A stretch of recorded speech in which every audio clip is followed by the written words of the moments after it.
அன்பான, நேர்மையான, மென்மையான மனசு கொண்ட, எல்லார் மீதும் அதீத நம்பிக்கை கொண்ட, யாரையும் எந்த சூழ்நிலையிலும் தவறாக பார்க்காத தனுசு ராசி அன்பு சொந்தங்களுக்கு வணக்கம்.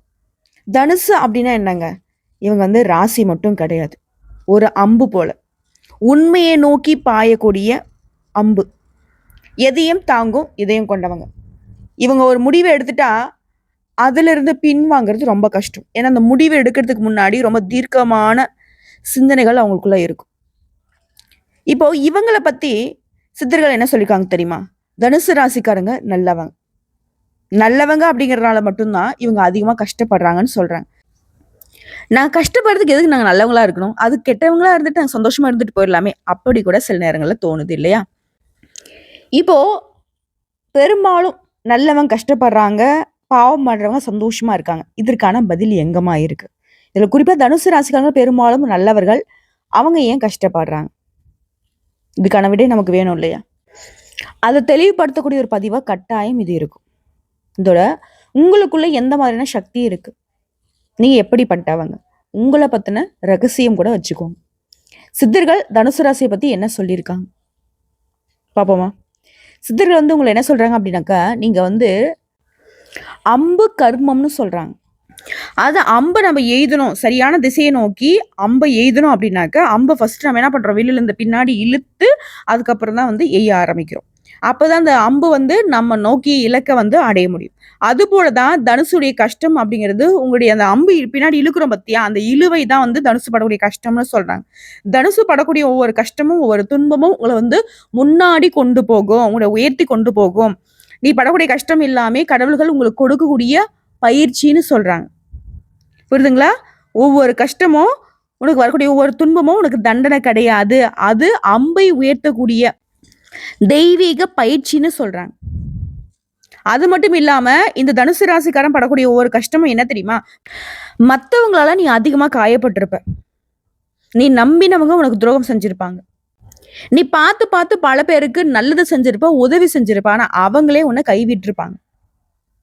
இது உண்மை இல்லையா? சோ நம்ம சொல்லக்கூடிய விஷயங்கள் உண்மை நினைச்சா தனுசு ராசிக்காரர் கமெண்ட் பாக்ஸ்ல எழுதுங்க. இப்போ தனுசு ராசி நல்லவங்களா கெட்டவங்களா? ஃபர்ஸ்ட் நமக்கே ஒரு சந்தேகம் வரும்.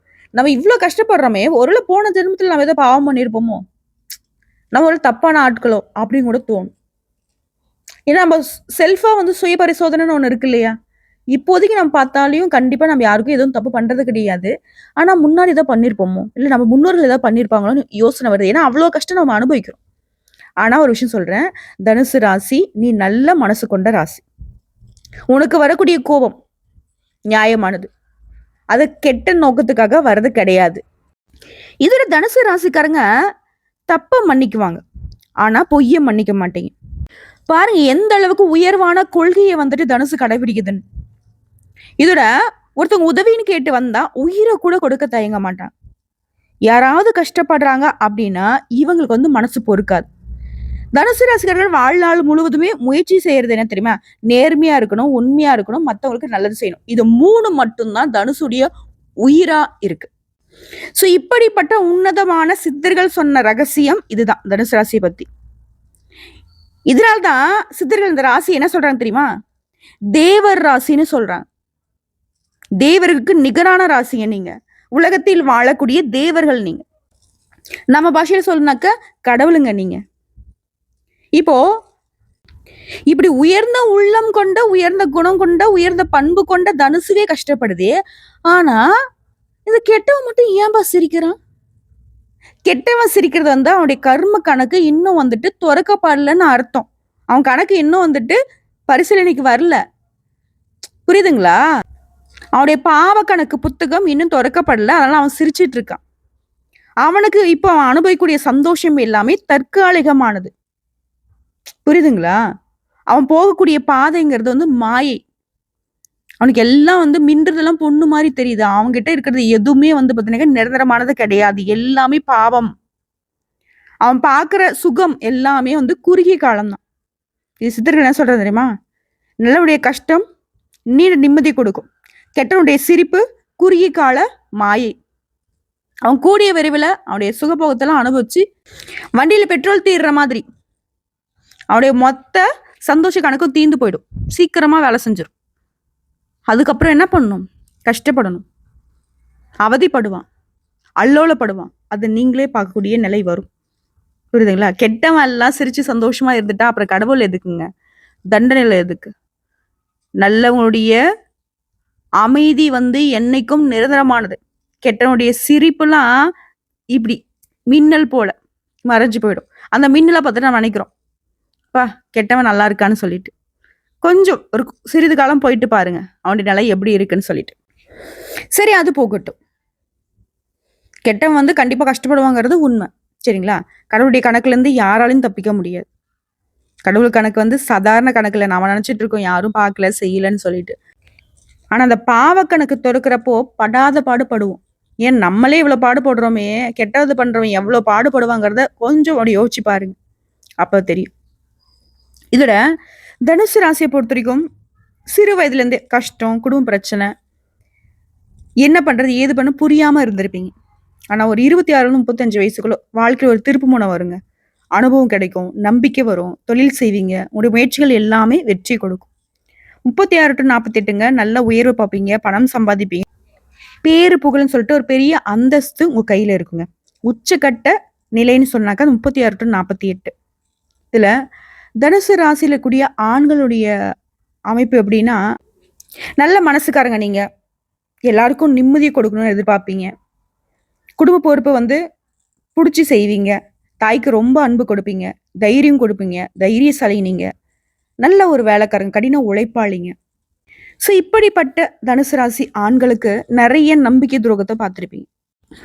சில நேரங்களில் பல பேருக்கு நீங்க கல்லு மாதிரி தெரியுறீங்க. ஏன்னா நம்பிக்கை உடஞ்சு போச்சு. இப்போ யார் மீது நம்பிக்கை இல்லை, அதனால யாருக்கிட்டையும் சரியா நம்ம பேசுறது கிடையாது, நம்முடைய நல்லது கெட்டதை பகிர்ந்துக்கிறது கிடையாது. ஒரு கல்லு மாதிரி தான், ஒரு நடைபெண மாதிரி தான் வாழ்ந்துகிட்டு இருக்கும். நீங்க கண்ணீரை வெளியில காட்ட மாட்டீங்க. ஆனா அந்த கண்ணீரால தான் உங்களுடைய எதிர்காலமே மாறப்போகுதுங்க. நம்ம நினைக்கிறோம் நம்ம அழுகிறதெல்லாம் அந்த கடவுளுக்கு தெரியவா போகுது அப்படின்னு. ஆனா உங்களுடைய ஒவ்வொரு சொட்டு கண்ணீருக்குமே தெய்வங்கள் கண்டிப்பா பதில் கொடுப்பாங்க. உங்களுடைய கண்ணீர் எல்லாமே தங்கமா மாறக்கூடிய நேரம் வரும். அதே போல் தனுசு ராசி பெண்கள் அழகு, அறிவு, சமாதானம், தைரியம் இது எல்லாமே சேர்ந்தவங்க தான் தனுசு ராசி பெண்கள். குடும்பத்துக்கே தெய்வம் மாதிரி இருப்பாங்க. தெய்வத்துக்கும் நிகரான சம்பாதிக்கிற சக்தி இவங்க கிட்ட இருக்கும். அந்த குடும்பத்துடைய ஒட்டுமொத்த நல்லதுக்கும் இவங்க தான் பொறுப்பாளிகள். சிரமத்தை எல்லாத்தையுமே சிரிச்சுக்கிட்டே சமாளிப்பாங்க. ஆன்மீகம் இவங்களுடைய ரத்தத்துல இருக்கு. தெய்வ சக்தி எப்பவும் இவங்களுக்கு துணையும் இருக்கு. ஆரம்பத்துல இவங்க அதிகமா கஷ்டப்பட்டிருப்பாங்க. ஆனா இவங்க சிரிப்பு அந்த கஷ்டத்தை மறைச்சுக்கிட்டு மத்தவங்களுக்கு ஆசீர்வாதமா கிடைச்சிருக்கும். எனக்கு இது கஷ்டமா இருக்கா, என்னுடைய கஷ்டம் யாருக்கும் வரக்கூடாது. இதுதான் தனுசு ராசி பெண்களும் சரி ஆண்களும் சரி நினைக்கிறது. முடிஞ்ச அளவுக்கு தான் இருக்கக்கூடிய இடத்துல யாருமே அவதிக்கு உள்ளாகக்கூடாதுன்னு நினைக்கிறதுல முதன்மையானது இந்த தனுசு. ஆனா இதெல்லாம் ஏமா சொல்லிக்கிட்டு இருக்கிறதெல்லாம் எங்களுக்கே தெரியும் அப்படின்னாக்க, தெரிஞ்சிருந்தும் ஏங்க நீங்க நம்பிக்கை இல்லாம இருக்கீங்க? சில காலமா, ஏன் சில வருடங்களாவே உங்களை பத்தின புரிதல் உங்களுக்கு இல்லாம போயிடுச்சு. எல்லாத்துக்கு மேல நம்பிக்கை இல்லாம இருக்கீங்க. உங்க மேலே உங்களுக்கு நம்பிக்கை இழந்துருச்சு, கடவுள் மேலேயே நம்பிக்கை இழந்துருச்சு. ஆனா அது உண்மை கிடையாது. சில சூழ்ச்சிகள் உங்களை, சில துன்பங்கள் உங்களை இந்த மாதிரி ஒரு நம்பிக்கை இழப்ப கொண்டு வந்துருச்சு. அதை மீண்டும் கொண்டு வரதுக்கான பதிவு தான் இது. நீங்க யாரு, என்ன, நீங்க எப்படிப்பட்டவங்க, உங்களுடைய பிறவியின் ரகசியம் என்ன, உங்களால எதெல்லாம் சாதிக்க முடியும், உங்களை பத்தி உங்களுக்கே அடையாளம் தரக்கூடிய பதிவா கூட இதை நீங்க எடுத்துக்கலாம். இதுல தனுசு ராசி மாணவர்கள் எப்படிப்பட்டவங்க தெரியுமா? படிக்கக்கூடிய மாணவர்களா இருந்தீங்கன்னா சொல்றேன், உங்களுடைய கூர்மைக்கு, புத்தி கூர்மைக்கே நிகரா எதையும் வைக்க முடியாது. ஒரு டைம் பிடிச்சிட்டீங்க அப்படின்னா அதுல நீங்க தான் டாப்பர். அதுவும் போட்டித் தேர்வுகள்லாம் ரொம்ப ஸ்ட்ராங்கான போட்டியாளர்கள் நீங்க. ஸோ படிப்பு எனக்கு வரலலாம் நினைச்சிடாதீங்க. தனுசு ராசிக்காரெல்லாம் நீங்க ஏமாத்துறீங்கன்னு தான் நான் சொல்லுவேன். புரியுதுங்களா? புரிதல் ரொம்ப அதிகம். ஒருத்தன் 10 மணி நேரம் உட்காந்து படிக்கிறத விஷயத்த 10 நிமிஷத்துல புரிஞ்சுக்கூடிய கெப்பாசிட்டி உங்களுக்கு இருக்கு. ஓகேவா? கொஞ்சம் நம்ம கான்சென்ட்ரேஷனை மிஸ் ஆகாம பார்த்துக்கணும். அதே போல உங்களுக்கு அரசாங்க வேலை எப்ப கிடைக்கும் அப்படின்னாக்க 28 to 34. இதுல வாய்ப்பு ரொம்ப அதிகமா இருக்கு. இந்த சமயத்துல நீங்க யாராவது இருக்கீங்க அப்படின்னா கட்டாயம் முயற்சி பண்ணுங்க. பெரிய ஒரு உயர்வு கிடைக்கும். பெரிய ஒரு அரசாங்க உத்தியோகத்துக்கு வாய்ப்பு இருக்கு. அதே போல வியாழக்கிழமை அப்படிங்கிறது உங்களுக்கு ரொம்ப முக்கியம். ஏன்னா உங்களுக்கு குரு அதிபதி இல்லையா? ஸோ அதனால வியாழக்கிழமை குரு வழிபாடு ரொம்ப முக்கியம். ஒவ்வொரு வியாழக்கிழமையும் மறக்காம விரதம் இருந்து குரு வழிபாடு பண்றது சிறப்பு. அதே போல் சொந்தமாக தொழில் அப்படின்னாக்க தனுசுக்கு பொறுத்த வரைக்கும் இந்த ட்ராவல் ஏஜென்சி, உணவு தொழில், எஜுகேஷனு, ட்ரைனிங்கு, ரியல் எஸ்டேட்டு, அப்புறம் டிஜிட்டல் பிஸ்னஸ்ஸு, ஆன்லைன் வர்த்தகம், இது எல்லாமே சிறப்பான தொழில்கள் உங்களுக்கு. தனுசை பொறுத்த வரைக்கும் பணம் கொஞ்சம் ஸ்லோவாகும். ஆனால் உங்களுடைய உயர்வுங்கிறது எப்பவுமே நிலையானது. பணத்துக்குள்ள நீங்கள் என்னைக்கு மதிப்பு கொடுக்க மாட்டீங்க. பணம் வரும் போகும். பல விதங்களை பணம் சம்பாதிக்க திறமசாலிங்க தனுசு ராசிக்காரங்க. அதுக்கு என்னைக்குமே மதிப்பு கொடுக்கவே மாட்டாங்க. இவங்களால முடியும். ஓகேவா? பணத்தை பற்றி நான் பேசவே வேண்டாம். என்னோட கஷ்டம் அப்படிங்கிறதே மனுஷங்களால மட்டும்தான், இல்லையா? அதே போல் ஐடி மற்றும் கார்பரேட் கம்பெனி பார்த்தோன்னாக்க இந்த ராசிக்கு பொருத்தமானது லீடர்ஷிப் குவாலிட்டி, அதாவது தலைமை பொறுப்பு ரொம்ப அதிகமாக கிடைக்கும். அப்ராடுக்கு, அதாவது வெளிநாட்டு யோகம்லாம் அதிகமாக இருக்குது, முயற்சி பண்ணுங்க. அதே போல் தனுசு ராசி விவசாயிகள், சூரியன் மற்றும் குரு எப்பவுமே உங்களுக்கு சப்போர்ட்டிவான கிரகங்க. இதனால் விவசாயத்தில் எப்பவுமே உங்களுக்கு நல்ல வளர்ச்சியை பார்க்கலாம். ஓகேங்களா? குறிப்பாக இந்த மஞ்சள், இந்த மூலிகை சம்மந்தப்பட்ட விவசாயம்லாம் உங்களுக்கு பெரிய சக்ஸஸை கொடுக்கும்.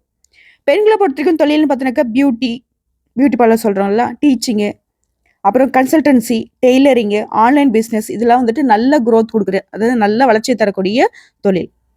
இதில் சித்தர்கள் சொன்னது தனுசு ராசிக்கு பரிகாரம் என்னன்னாக்கா, வியாழக்கிழமை குரு வழிபாடு, திருச்செந்தூர் முருகப்பெருமான் வழிபாடு. எதுக்கு அப்படின்னாக்கா தைரியம் ப்ளஸ் எதிரிகளுடைய தொல்லைகளை அகற்ற திருச்செந்தூர் முருகன். திருப்பதி வெங்கடேஸ்வர பெருமாள் எதுக்குனாக்கா பணம் வளர்ச்சி பெற. அதே போல் அப்பக்குடி சூரிய நாராயணர் இந்த ஆரோக்கியத்திற்காக. இதை அடுத்து திருக்கடையூர் அம்மன் வழிபாடு, ஆயுள் மற்றும் குடும்ப நிம்மதிக்கு. இதோட நீங்க அனுதினமும் சொல்ல வேண்டிய மந்திரங்கள்: ஓம் நமோ நாராயண, இதோட ஓம் குருவே நமக, ஓம் சரவண பவ. இந்த 3 தெய்வங்களையும் அனுதினமும் நீங்க வழிபாடு செய்யணும். 3 தெய்வங்களுடைய மந்திரத்தையும் 108 முறை உச்சரிக்கணும். குறைஞ்சபட்சம் 21 முறையாவது சொல்லுங்க, நல்லது. அதே போல அதிர்ஷ்டம் தரக்கூடிய நிறங்கள்: மஞ்சள் நிறம், தங்க நிறம், ஆரஞ்சு நிறம். அதிர்ஷ்டம் தரக்கூடிய எண்கள் 3, 9. அதிர்ஷ்டம் தரக்கூடிய நாட்கள் வியாழன் மற்றும் ஞாயிறு. இப்போ ஒட்டுமொத்தமா தனுசு ராசினா யாரு? நீங்க நல்லவங்களாவே இருந்துமே ஏன் கஷ்டப்படுறீங்க? கெட்டவங்க ஏன் சந்தோஷமா இருக்காங்க அப்படிங்கிறத தெளிவுபடுத்திட்டேன். ஸோ தனுசு ராசிக்காரங்களே, உங்களுடைய கஷ்டம்ங்கிறது தண்டனை இல்லை, அது கடவுள் உனக்கு கொடுக்கக்கூடிய பயிற்சின்னு தெரிஞ்சுக்கிட்டீங்க. உன்னுடைய ஒவ்வொரு முயற்சியுமே உன்னை முன்னாடி நோக்கி கொண்டு போகும். நீ நியாயம் பேசுற, யாருக்குமே தீங்கு நினைக்காத நல்லவங்க. அதனால்தான் உனக்கு கொஞ்சம் வலி அதிகம். நீ படக்கூடிய அந்த வலி இருக்கு இல்லையா, அந்த கஷ்டம் இருக்கு இல்லையா, அதுவே உங்களை உச்சிக்கு அழைச்சிட்டு போகும். இதோட அந்த வழியே உங்களை வைரமா மாத்தும். இதே அந்த வழியே உடைய வாழ்நாளை பிரகாசமாக்கும். எல்லாத்துக்கும் முடிவா நீங்க தெரிஞ்சுக்கணும். சித்தர்கள் தனுசு ராசிக்கு என்ன தெரியுமா சொல்லியிருக்காங்க? நீ படக்கூடிய ஒவ்வொரு கஷ்டமும் உன்னுடைய கர்மத்தை சுத்திகரிக்குதுன்னு சொல்லியிருக்காங்க. உன்னுடைய கர்மம் உடைச்சிருச்சு. அது உடைப்பட்டதுனால நீ உன் இலக்கையை நோக்கி பயணம் பண்ண ஆரம்பிச்சிட்ட. உன்னுடைய இலக்குக்கான பாதை திறந்துருச்சு. அதை யாராலையும் இனி தடுத்து நிறுத்த முடியாது. நீ அந்த இலக்கை அடைஞ்சே தீருவ. உங்களுடைய சோதனைகள் எல்லாமே உங்களுக்கு பொற்காலம்ங்கிறத மறந்துடாதீங்க. நம்பிக்கையை விடாதீங்க. நல்லதை எப்பயுமே கெட்டியா பிடிச்சுக்கோங்க. உடைய கொள்கையை என்னைக்கும் விட்டு கொடுக்காத. நல்லதை செய்யறது, நல்லதை நினைக்கிறது, உண்மையை பாதுகாக்கிறது, உண்மையா இருக்கிறது, எல்லாருக்கும் உதவி செய்யறது, இதுதானே உன்னுடைய கொள்கை. அது ஒரு நாளும் உன்னை கீழே விழுக விடாது. மற்றவங்களுக்கு தோன்றலாம், கீழே விழுந்துட்டான், தோத்துட்டான், அவ்வளவுதான், முடிஞ்சிச்சு இவனோட சகாப்தம்ன்ட்டு. ஆனா மிகப்பெரிய சாம்ராஜ்யத்துடைய அரசிகள் நீங்க, அதை மறந்துடாதீங்க. தனுசுல சாதாரண மக்களோட நீங்க போட்டி போட வேண்டிய அவசியமே கிடையாது. நீ தெய்வீக பிறவிகள், சரிங்களா? இந்த கலியுகத்தில் நடக்கூடிய சின்ன சின்ன பிரச்சனைகள்லாம் வச்சுட்டு அவ்வளவுதான், நான் லைஃப் முடிஞ்சிச்சு, என்னால எதுவும் முடியாது அப்படிலாம் எதுவுமே யோசிக்காதீங்க. தனுசுடைய நோக்கம் வேற. நீங்க இந்த 3 விஷயம், உங்களுடைய பிறவியின் குணங்களை மட்டும் கெட்டியா படிச்சுட்டு பயணம் பண்ணி பாருங்க. உங்களுக்கே பெரிய ஒரு மாற்றம் தெரியும். இந்த நாள் முதல் உங்க வாழ்க்கை பிரகாசிக்க போகுதுங்க. வாழ்த்துக்கள். இந்த பதிவு பிடிச்சிருந்தா வீடியோக்கு லைக் பண்ணுங்க, நம்ம சேனலை சப்ஸ்கிரைப் பண்ணுங்க. மேலும் பிடிக்குனாக்கா ஃப்ரெண்ட்ஸ் அண்ட் ஃபேமிலிக்கு ஷேர் பண்ணுங்க. உங்கள் மீது நம்பிக்கை கொள்ளுங்க. எந்த அற்ப பதர்கள் மீதும் நம்பிக்கை வேணாம். தெய்வமும் நீங்க மட்டும்தான் உங்களுக்கான துணை. ஓகேங்களா? வாழ்த்துக்கள். வாழ்க வளமுடன். ஓம் நமோ நாராயண, ஓம் குருவே நமக, ஓம் சரவண பவ. முடிஞ்ச கமெண்ட் பாக்ஸ்ல இந்த 3 தெய்வங்களுடைய நாமத்தை எழுதுவது சிறப்பு. ஏன் எழுதணும் அப்படின்னு கேட்கிறவங்களுக்கு இந்த நிமிடத்துல இருந்து இந்த 3 தெய்வங்களும் நீங்க ஏத்துக்கிட்டீங்கன்றதுக்கு ஒரு சிக்னலும் கூட வச்சுக்கலாம்.